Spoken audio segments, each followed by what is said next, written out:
Hi, I'm Robert James Frick. Wait a minute. Ah! And I'm Laurie Cousins, then. Hey, wait a minute. Something's not right here. Something's certainly not right. Wait, why am I sounding like this? Why are you looking like me? Why are you looking like me? Why am I on this side of the screen? Why am I on this side of the screen? Why am I wearing a My Little Pony t-shirt? Hey, this is your shirt. Wait, what? Would that mean it's my shirt? Yeah, it would be my shirt. I've got to put up with your back problems. Well, my back problems. Oh, no. You've got to put up... Wait a minute, I've got to put up with your hyperactivity. That means I'm going to have to be going to BronyCon. As me. As you. As you as me. Oh, no. Oh dear. Wait a minute, haven't I got to go to a meeting tomorrow? That means you're going to... Yeah. You're going to my meeting, but... How did this happen? What? I'm just as confused as you. What's going on? Worst... Okay, we're going to go to fade out, and hopefully by the time that's over with, we'll have this all sorted, and you'll be putting up with us as normal. Yes, cue credits. Yeah. Something. Credits? Please? Credits? Look, I'm not in my body. You've lost control. I don't... You're the one that does the live Yeah, I'm editing. the one who's meant to have the control Do it. here, but... You've got my body, so it usually works like that. How do you make it happen? The credits. How do you make it start normally? I don't know, it just seems to happen naturally. Alright, let me try and focus and make it happen, because I'm you, so I can do this. I can do this! Hopefully. I'm the editor, I can do this. Live editing is required. Okay. Cue credits! It's not happening. Yeah, definitely. Hang on, let's try a live transition. Woo! I'm back to normal. Yep, definitely. Definitely on the right side of the screen now. Live transition, that was all it was needed, wasn't it? I'm surprised I came up with that one. I'm glad to be out of that. I'm glad to be back in it, to be honest. And you're watching Dragon Age Session 14. You think those dice gods were playing a trick on us again? They certainly were. I think we rolled 3 ones. Oh dear. Hit it!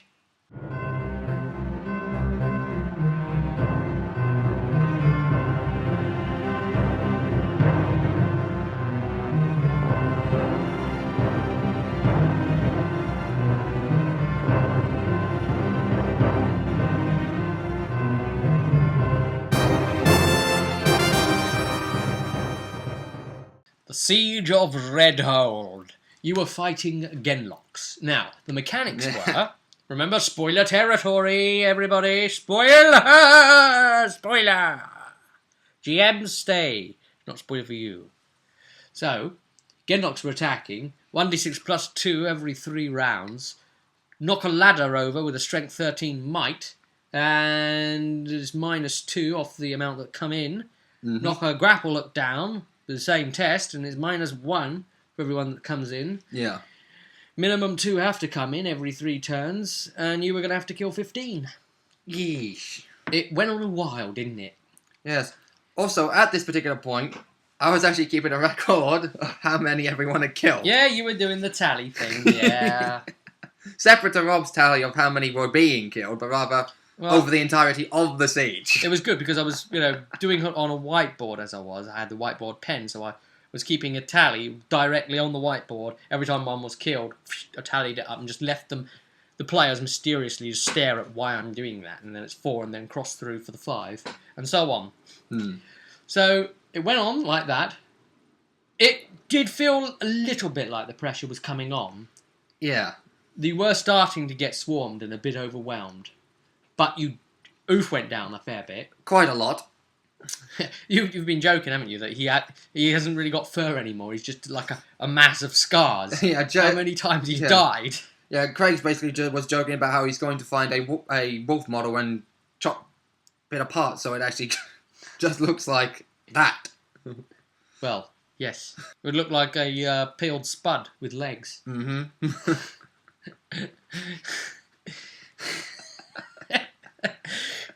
Oh, God. A couple of deep-set eyes. Just there to get the crap kicked out of it.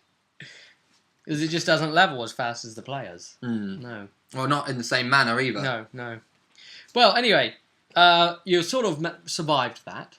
A lot of mana was being spent on just keeping the force ticking over. But the Genlocks went down. They pulled back. 15 got wiped out. They retreated. And you knew the Hurlocks were still standing there just out of bow range. Yeah. Realising this ain't over yet. Oh, no. 20 minutes respite. So That was it. You used that time to rest and recuperate as best you could. Yeah. Think about...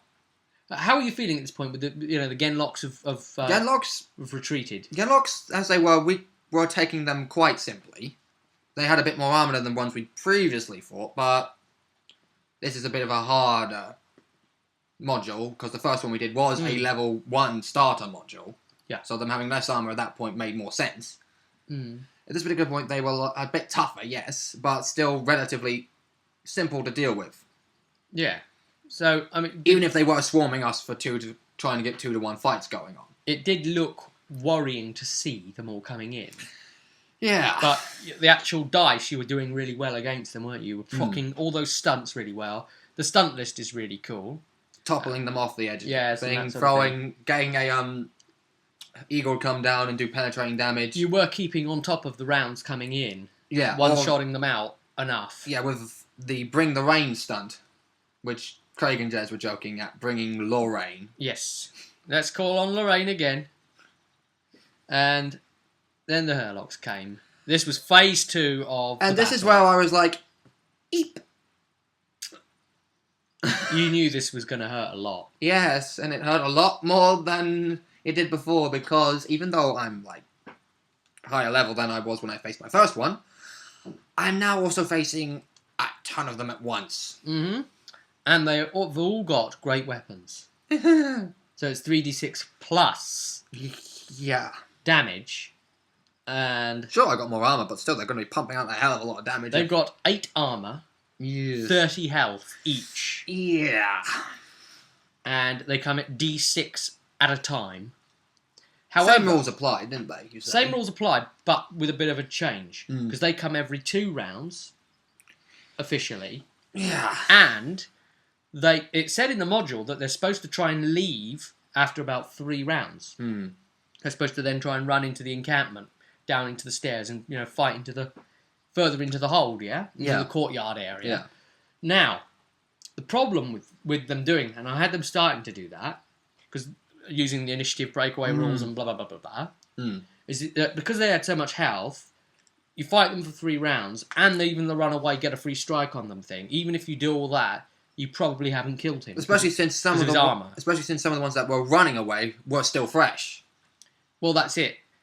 Some of the ones that you would almost get killed, he runs off, and then you have to face batches of new ones again. You're never ever going to make those kills to get that tally up. And it was just going to be unfair. Wasn't it, really? Because you weren't ever going to make it, and it would just wear you down to death. I mean, death, a full party wipe would be a certainty at that point. Almost happened, too. So, you then, what I decided to do was have as many as could fit on the platform, because the way you positioned yourself was kind of into a corner, wasn't it? Yeah. With the ranged at the back, and then the melee guys kind of standing at the front. You just kind of positioned yourself into like a triangle, taking up the corner, with the melee around the front. Shield wall, barricade, blah, blah, blah. So they had to try and get into a cramped corner, and more couldn't get in, physically in. So we tried to take an edge near where the gate was. And because they couldn't get in physically past each other, I was having, like, at one point, 6 reinforcements came at once. They were you were already fighting, 4? Or more. And you see 6, and, well, Craig was just like F-O to that, Constantly. Yeah, every time he sees how many is coming in. Off. Yeah, exactly. But at this point, I had their behaviour change a little bit. So some of the ones who were fighting, I had them stay there, so you had a chance of killing them. And then some of the new ones, because they couldn't reach you anyway, I had them run straight into the courtyard. So they're still fulfilling the purpose. Yeah, the old ones saw that there was enough dealing with whatever defenders were in there. Yeah. And there were annoying defenders still on the wall that we pretty much just drew their attention to. But Redhold's taken massive casualties in the courtyard. Could have taken worse, though. They're people of... Well, if the gate falls, that's when the hold is lost completely. Mm. But you had braced it with logs anyway, the gate. Yeah. But that wasn't going to help against what was coming. Yeah. Well, Not we truly. ended up dealing with the Hurlocks. However... Oof went down against the Hurlocks, and there wasn't enough time to get him back up. Because Pete went down. Paydar Went down. Amelia went down. The tank went down. And then even when Amelia was brought back up, Karak went down. Yeah, Amelia went down at least twice during that fight. Pete went down at least twice during that fight. Just with the Hurlocks. Yeah, Karak came back up by you running across. I had a health poultice ready and I was going to chug it myself because I was only like 7 health. And you pour it down his throat.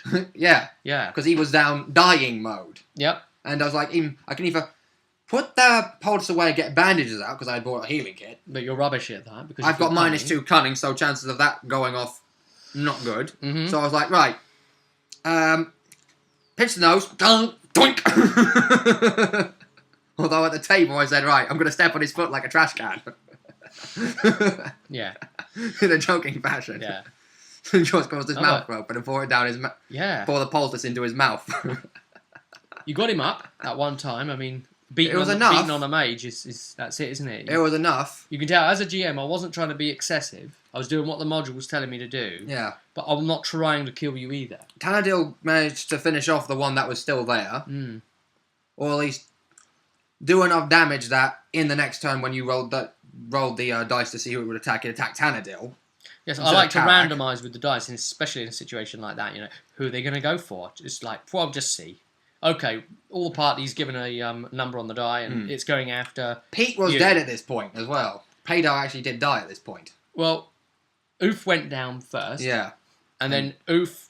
They couldn't save Oof. Oof bled out. Yeah. Oof was done. Because Karak had at one point, had to worry about either casting a heal spell on Oof, Paydar, or Amelia. It was like, right, Paydar is going to be needed as his party member. Oof's about to die next turn, so you'll either do one or the other of those two, because either one of them was about to die next turn. So you were given priority over Oof.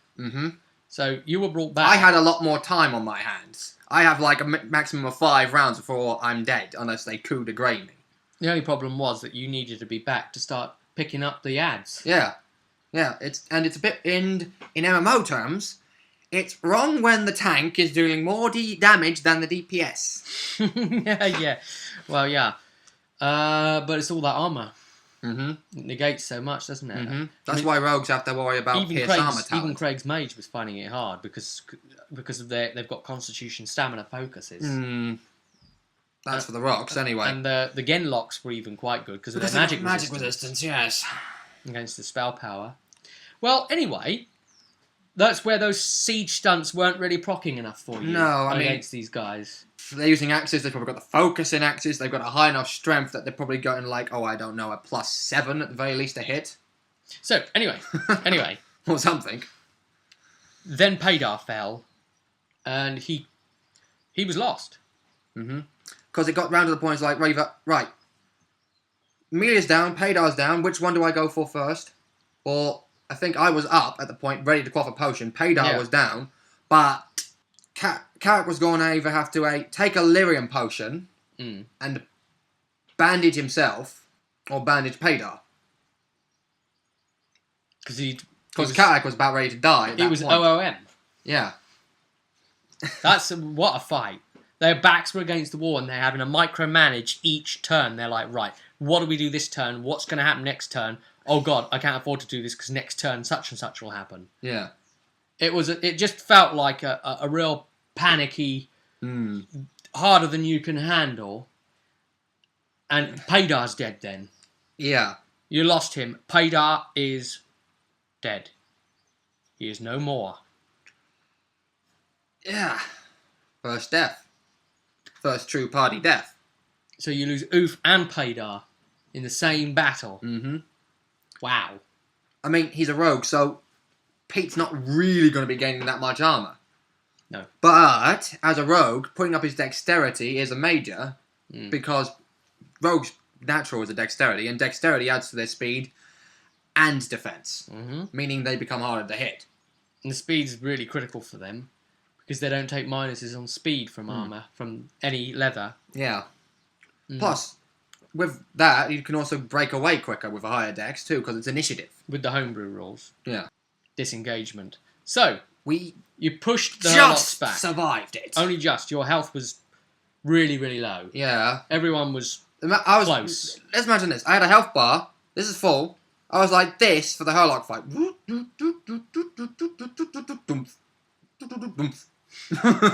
Yeah. Well, I went down to like 1 health twice. I was like, and now you're gonna lightning attack me. Great. Okay, you've hit me. I'm dead. Because I know those 3d6 are going to be able to pull off enough damage to get through my armor, whether or not they actually do more than 8 damage anyway. Yeah. Oh dear. Well, there it is. There it is. Great. You did pull through though, so the difficulty was justified. Yeah. There was a death there, and the dog died as well, but still, it's a reminder of how dark and difficult the world is. Yeah, actually, I was about to die a 3rd time when Alorn comes in. The shaman. The modules instructed me that Alorn can save 1 person. It's a shame that he wasn't around to be able to save Paydar. But then Paydar kept falling anyway. Yeah. It was kind of a matter of time, wasn't it? Yes. Plus, the player himself couldn't be present, so Laurie here was having to proxy play his character for him because, he was a bit unwell to be able to come. So... it's one thing to play with the RP, but in the middle of combat, I know what Pete's like. It's like, okay, I want to stay as far back as possible, aim, shoot. Is his primary concern. Just keep pumping the arrows flying. And maybe stunt whenever possible. Yes. If it procs. Yeah. It would have been nice to see how he could have done it, but, Yeah. I did what I could.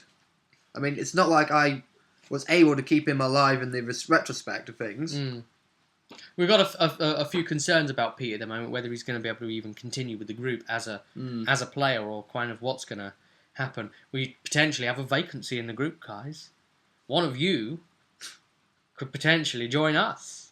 If you are somewhere in Hampshire, England, the Hurlock's retreating. You take stock of your dead at this point, and there was an hour wait. Yeah.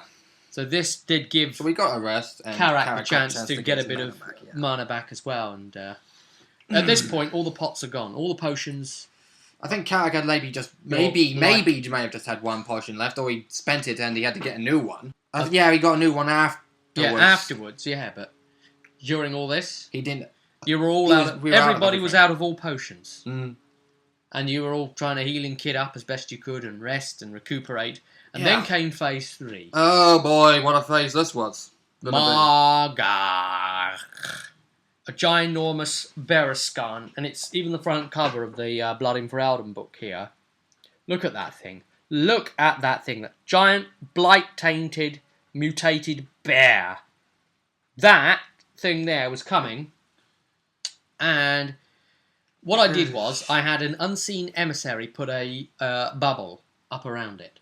Now, what this achieved, because it says here in the book that no amount of ranged damage will stop it. You can set it on fire, it won't care because its entire existence is pain. You've got to cut it to pieces, basically. You've got to get down there, and the only damage that will count is damage down there on it, right? It says in the book, the only damage that will count is damage down there. And it will thump the gate and break it in 8 turns. We didn't realise it was going to take 8 turns, though, of course. No. He had 5 Hurlock handlers. They were unarmed, only with gauntlets, because they're trying to hold on to the razor-sharp chains, and trying to spend time concentrating on not getting in the Berescan's way and getting pulped. Yeah. As would happen if they... Because he hates his handlers. Yes. This was their siege engine to break the gate down. Living siege engine, indeed. And he smashed the gate. Smacked it, smacked it, smacked it. A good 3 hits, all in all. Well, 2 in combat. And then we'll talk about the 3rd in a sec. And you realise that the damage the handlers could put out with their gauntlet punches was really weak. So basically, I remember gauntlets being 1d3 plus whatever. Well, that's it. So you decided, we'll just ignore that. I'm like, yeah, You're not going to be able to hurt me, so even if they do hit me, you might as well not even bother rolling damage, Rob. Yeah. So, because of that, what you ended up doing was me and Tannadill ran in to take the bear. Mm-hmm. The Fane's son, Pierce Brosnan, Brosner, tried to keep any handlers off Karak, who would stick a little bit back, even though he was down on the ground, and blast the bear with a big-ass rock. You definitely did a very big tactical thing there. Yeah. The clothy that could have been hurt from the gauntlets was effectively protected. The handlers couldn't do anything to you guys. You brought it down, all of its 75 health, Yeah. in a pretty reasonable time. Took us 3 turns, very, very realistically. And well, 4 actually, because it hit the gate twice. It hit the gate its twice. third attack, it attacked Tannadill. And it missed, I think, didn't it? Or it hit, but it did only a small amount of damage after armor. It was just not anything. It wasn't enough to really bother him in the long run, at least anyway, considering he was more or less back to full health at this point, because... Yeah. Oh, yeah, that's it. After the Herlock bit, Karak pretty much came up to me and said, right, I think you've been expecting this set quite a while now, but heal. Yeah. Yeah, I'm a mage. Kind of thing like that. And I'm like, yeah, this isn't the time and place for us to be discussing this.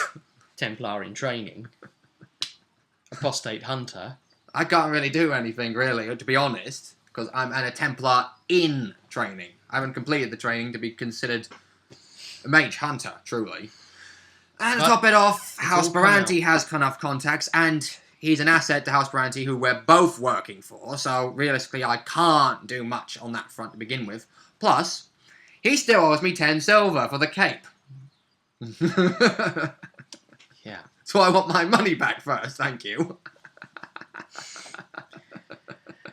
It's now going to be the running joke. You brought down the bear, and it fell into the gate. What's even more funny was that point, it was on 12 health. I had pre-rolled what I was going to do the next turn. Did 10 damage after its armor. Karak managed to do 4 damage with his magic. I was like, ooh, fucking lucky bastard. Thank you. And I was like, right, I have to finish it off now. In spectacular fashion, I basically jump onto it and shove a sword through its jugular. It fell into the gate. Mm-hmm. It was a third strike. Yeah. So we're like, oh, Rob's making this dramatic. Has it broke? Has it broke? The gate held. Well, the hunters got back first. Yes, the hunters return. Karak got a mana potion off their lawn. You traded a load of Paydar's stuff in and divvied up his money. Yeah. The 2 sovereigns odd that he'd been keeping. Hoarding. Mm-hmm. He was richer than a lot of you, wasn't he? Yeah, and considering Karak and Tannadill had pretty much, before this mission even began, had wasted all their money, more or less. Yes. Well, Tannadill was more so than Karak. Yeah. Literally pissed it against the wall, yeah. as they put it. Amelia is trying to be a little money conscious in her own right.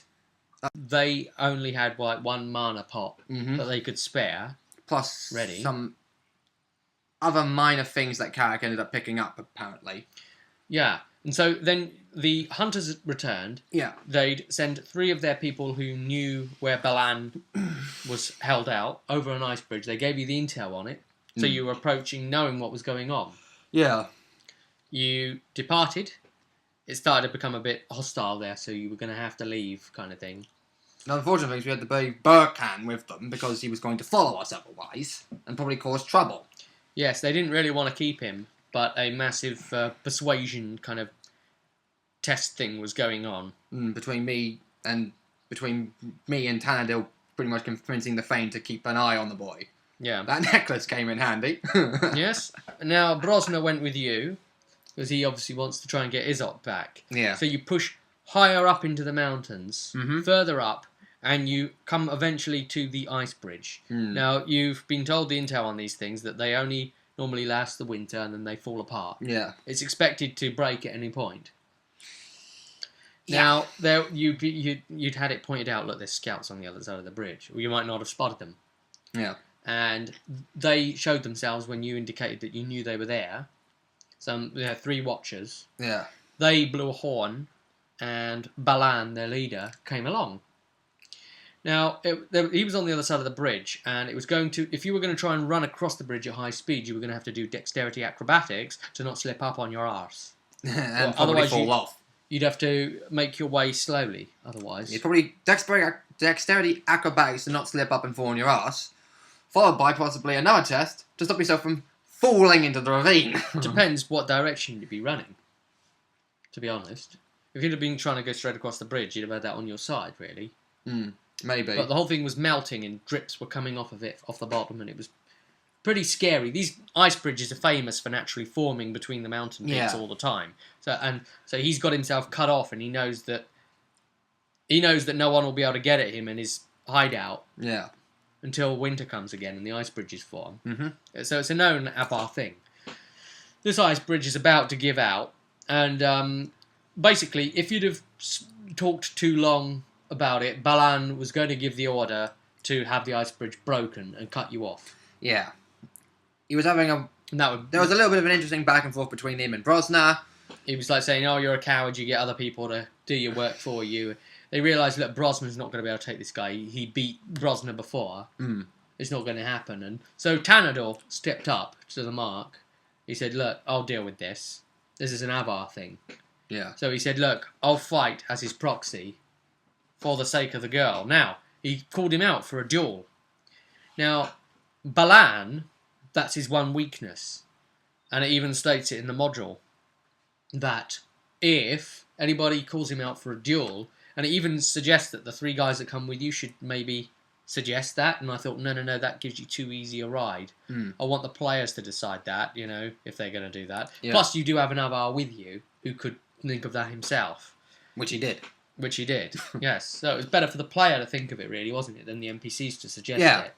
So, in that way, Jez really did hit hero mode there, didn't he? Coming up with something that the book suggests. Yeah. In the previous module in this book, Amelia did the exact same thing with Sir Willem. Yes, with the Amber Rage thing right at the end. Now, the reason that this is his weak point is because Balan can't say no, because he would show weakness in front of his men. And he's the leader by might. That's how he is the leader of this no-hold Oathbreaker band. Yeah. They aren't a clan. They're just a mob. And he claims, that he'd fallen in love with the girl, but it's all rubbish, really. Yeah. Yeesh. So they had a duel on the ice bridge. Pretty epic. Nice strikes back and forth. Tanador was getting a little bit worried that he was getting too low. Karak managed to do a disguise type deception thing. I got him to test against the sight of being look able to over see there. So he disguised his actions, successfully rolled enough to disguise his actions, and cast a spell of healing on Tanadil to keep him propped up a little bit. Yeah. So that Balan wouldn't finish him. And he took Balan out. The sword hacked into the side of his neck. He dropped his shield and he kicked him off the edge of the bridge, and that was Balan gone. Yeah.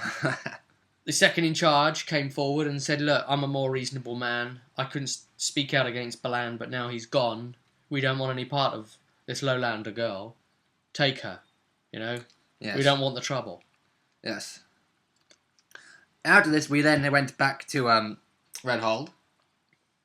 Yes, now Karak had been courting this Loena at this point, and because you were the heroes and had saved Redhold as the champions of the gate, that's one of your new titles now, Champions of the Gate.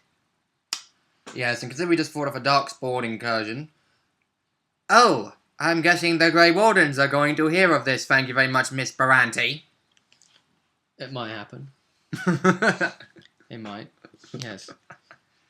Yes. You know what her people are like. Yes, blowing things out of proportion. Mm. Damn bards. Yes. And a wedding took place. Karak married, in Avar tradition, Rowena, the niece of the Thane Yes. of Redhold, which now gives him connections to the Hold. Mm-hmm. And Tanadil was his best man. And I said as Amelia, oh, dear God, does this mean I've got to be your bridesmaid? Now, one thing interesting I noticed, obviously he's going to try and come back to the Hold every now and then. Mm. But what's interesting is he plans to be going down the spirit healer route as his specialisation. I believe so at level 6, yes. From like 6. Now, that's his way in. Mm-hmm. Here's his angle. Elorn the shaman is going to teach him spirit healer. In Avarian version, anyway. In the Avarian spirits. The spirits he will summon will be Avar. It'll be a twist. Yeah. It's still a spirit from the Fade, but it's Avarian belief. The Avarian belief summons it, and Avarian spirits will come. Mm. So there's really is going to be A shamanistic element to it. He'll be using Avarian methods, techniques. Yeah, there's a shamanistic method to this version instead. Yeah, exactly. There's going to be... He'll probably have to carry the great animal enchantment on him of the red lion of some sort. Probably. Those pulls could come in useful. And the pelt. He might need to ground that up and wear it as like a poultice of powder on his person somewhere. Or Maybe. something like that. Carry something sacred on him of the lion. And they also worship Imhar. Maybe a red lion necklace made from its fangs or teeth or something. Imhar the Clever. Through him they worship at Redhold. So one of their gods or something, I'm guessing. Yes. And they have several. So it would be through the belief structures, their own way of finding spirits, and calling them forth to empower. I mean, for a channeling healing mode. Lady Baranti has the ability to give me a letter of initiation or something to complete my training. Baranti said, if you stick on the right side of things, she will just put you straight in the Templars. She will write a letter of recommendation and you're in. Yeah. So yours is easy. So the spirit healer, Elorn's the route there. Mm-hmm. And other people, we'll see when they come to it. Tandil wants to go Berserker. Now, what was interesting, he doesn't quite have the stats ready to be able to do that for level 6, though. Yeah. You'd have to do it from, 8, if he even builds the willpower up to be able to cope with that from soon. So, you met someone else at the wedding as well. Someone you hadn't seen in quite a while. You hadn't seen him before that, Amelia had a little quick flash of something, didn't she? She saw something in the crowd, yes, a little flash of kind of almost Lost style, kind of weird, random thing of... Do you remember in the prequel 1-to-1 stuff when Amelia, before she went against the Tal Vashoth, she fought... Was that it? Talus. She fought the Talus of the Kunari. Yes. Talus. One of them, anyway. And the Talus that we know, the elf girl. Yes. In her younger years. Yes. Amelia had been out there to meet a young man in the woods. In the woods. That's become the old saying now for the group. In the woods. Yes, and now in this particular case it was the mountainous woods we were going to. Yes, in the mountainous woods. Yeah, everything always happens in the woods. And he didn't arrive for the meeting. No. Now, for some reason, you got a flash of him standing in the crowd. Staring at you. And then you blink and he's gone. Yes. That unsettled you, didn't it? Yeah. It's very Lost-like. Definitely. But then you saw someone you hadn't seen in a while. Do you remember the elf from the Dalish Curse? Back when you were hailed as the heroes of Vintavar. Yes. And you rescued those elf prisoners from the cell. One of the elves, it turns out, hadn't been one of the prisoners with them. Yet was seemingly posing as one of the prisoners. Yeah. Yes. And this time he had a strange scar down his eye. Sort of, which was interesting. Mm-hmm. And a bit of damage here and there. He looked a bit worse for wear. Yeah. And he said he'd had a disagreement. He'd had a disagreement with someone, and he couldn't quite settle it. And he asked how the group was. They were saying, well, Paydar's 6 feet under. And he said, oh, yes, well, I'll have to get down there and have a chat. Bit weird he is, isn't he? And he was going on about Tanador was saying, well, I almost had a dragon, I did. Yeah, I almost beat a dragon. And he said, I can believe that, yeah. He said, see, he understands, doesn't he? If you were a dragon, you know that, because the white dragon, he said, that's right. He asked, what happened next? And he said, well, this white dragon came down. And he said another one showed up. Another one showed up. See, I almost had to deal with 2 of them. But the second one, it looked at me, and knew that how tough I was, and decided to help me. No, you see, if you were a dragon, he said to him, you'd do that, wouldn't you? And he said, yeah, do you know what? If I was a dragon, he said in answer to his question, then I would see how tough you are, and I indeed would help you. Yes, well, I think that our elven friend there is just playing up to Tanadil's ego. Yep. Well, that was interesting. And Karak... They asked about, did he have a green collar? Though? Yes, is there a green collar? Because you remember the dog from before. No, there was no green collar. And then he said, oh, well, I'm sure I'll see you again. And Karak said, yes, I'm sure we actually will. I'm quite convinced of that. Yes. But they both think that he was the white dragon now as well, they said. That is their theory. Thought process, yes. So he disappeared off. Again. The way he does, he just... vanished. Like, yeah. Disappears into the crowd and mingles, and then you can't find him. That's him out of the picture. Yes. You travelled back to the area you'd started in and met our Gallagher Wolf. He's brought both of his children back. Yep. And he paid you a sovereign each this time. Yeah. And you argued the point that you should let his daughter marry Azir Brosna. Yeah, basically as the scene transition started, he was like, no, no, no, no, no, no. And it started to get a bit funny between Brosna and him. It's like, look, in the Avar culture, I would have had to have killed you rather than get your permission. If you'd have said no, I'd have had to have fought you. And so she didn't let me do that, so the kidnapping was the only way by our people. Yeah. So, and it was like, yeah, exactly, you're brutal. But the point was made, look, you're high up in that, she's high up here, you're connected to the leaders, this could be a future prosperity between the clan and the Ferelden Aldum. Yeah. Arling. So... Is he now or is he a band? Arl. Alright.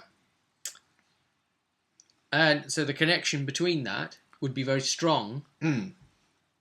And, the families would have a united tie. So they've managed to convince him into it, talk him into it, of saying, look, she wants to do that anyway, and it's only going to benefit you and make you stronger. Yes. So, there is now a connection, seemingly a friendship, between Redhold and Elmsridge. But can it last? Or will the nature of their peoples be too much? Mm. I mean, 2 idealistic souls are one thing, but will everyone else be able to adhere to that? That's the problem, isn't it? But you've convinced Only him. time will tell. You've convinced him into trying it, at least. Yeah. And you said, look, you can't afford all these wars on your borders. Yeah. It's one less lot that's going to be attacking you, at least. And possibly even helping you. And Because, the Avars like to fight each other anyway. it's the same dilemma that kings would have had in the past. Mm. I'll marry my daughter off to someone in the nearby kingdom. Yes. So that we have friendship, we have a kinship now. Yes. Rather than the potential for war. It was more sort of political, wasn't it, marriage? Convenient political positioning. Yeah, definitely. So that was put to him, so you appealed to his reasoning side, didn't you? And, you know, so he's tried with it, so that'll be sorted out. You completed. At last, Where Eagle's Lair. Quest complete. Yep. And there's some really exciting news for what's being lined up next. You guys are still level 3. You're just under 500 experience away from the ding to 4. So you still haven't made it yet. Almost there. Almost there. We don't know if Paydar's going to be rolling a new character. If he doesn't, you've prepped up an Orlesian rogue ready to go. Yep, an Orlesian exile. I just know how to speak in a French accent when he shows up. Yes. You've been liking the idea of like playing a duelist type anyway for a while. It's been your backup instead of Amelia, hasn't it? For a while. Hopefully Pete will be back. Hopefully he'll be playing Paydar. Oh, not Paydar. Hopefully he'll be rolling someone new, and I'll sort that out with him in advance if he gets to do it. Yes. We'll try and get into the heart of the character. He likes playing grumpy, annoyed things. So I said, oh, what about a dwarf? If he wants to be a rogue, it could be a duster, couldn't it? Yep. They're casters anyway, so them going to the surface isn't a big problem. Yeah, exactly. So, that's the update there. I hope you've managed to survive all of these very many minutes of vidcast that we've been doing to keep up with the story, but we think it's really going great. How did you feel as a player? As a player? From this module, yeah? A little bit scared. Considering how things were going. I was like, damn it, we're going to die. I bet you were worried when you saw the ice bridge. I bet you thought this is going to potentially go very wrong. Yeah. And it could have. It could have been smashed. Yes, and then it would have been a mad scramble to try and get across the other side. Or go the long way round. A potentially very perilous way. And if we had gone the long way round, we could have possibly even had chance of more experience of encounters. But as you just said, perilous. Well, let's just put it this way. Amor Finn would have been a very deciding factor to the long way round. Oh, would it? Amor Finn has a power that garners respect in an easier passage. Really? Mm-hmm. Well, that's interesting. Mm-hmm. But you'll never know. Yeah. Or I might do if you decide to ever use parts of it for another module, or of your own creating, that is. Well, I haven't said what it was, but yeah. That's my point exactly. You haven't said exactly what it is, so... Anyway, the next one's going to be cool, because it's another fighting fantasy conversion, and I'll do a video talking a bit about that in advance, so look out for that. I think everybody had a real blast of a time on this one. Yep. This book has been great. I absolutely wholly recommend it, Hey, guys. we still got to finish up something in there. We've got to finish the final one in here yet, which I'll pitch at you when you're level 4. Because that's for level 4 to 5. And it definitely won't put us anywhere near 5. That's for certain. No.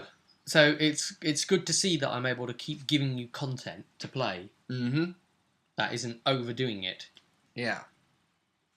But until next time, from Laurie and myself, I'll see you at the table.